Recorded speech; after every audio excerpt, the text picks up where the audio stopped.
in the beginning. Well, actually, 3.5 billion years ago, hordes of microorganisms roamed the globe. Life was hard for these creatures. They had to forage for their food on harsh and vast terrain. Hey! Sorry, Bob. Until one day, Master Microbe convened a crucial meeting. My fellow microbes, Said the master. we have found the solution to our struggle, to our strife, to our desire for world domination. We will take control of these huge bipedal carriers that can carry trillions of us inside them. We can make them crave any food we want, and they will run around to find it for us. And all we have to do is maintain these creatures and keep them healthy, as long as they feed us well. But what if they feed us the wrong thing? Cried one. Oh, they will quickly learn. First, they will start to feel uneasy. They will call this dis-ease. Secondly, we will plant our relatives inside their very cells.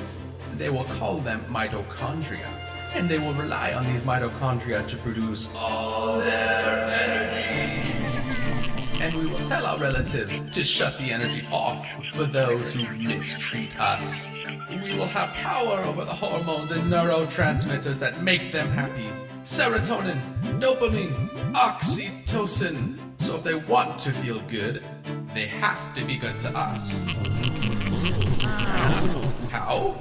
We will create a direct path straight from our home in the gut to their pesky brains. They will call this direct connection to the brain the vagus nerve, which is ridiculous because what happens in the gut won't stay in the gut. What happens in the gut will go everywhere! We will use this vagus nerve to control their moods, their behavior, their cravings, and even the decisions they make. Like any wise leader, we'll let them think they're making the decisions. But we will be the puppet masters pulling the strings. My fellow microbes, this is our dawn. This is our destiny. We shall take over the world with our new creation, and we shall call them humans. Humans. Humans. Humans. Humans. Find out what your microbes need to be happy and healthy at Viome.com.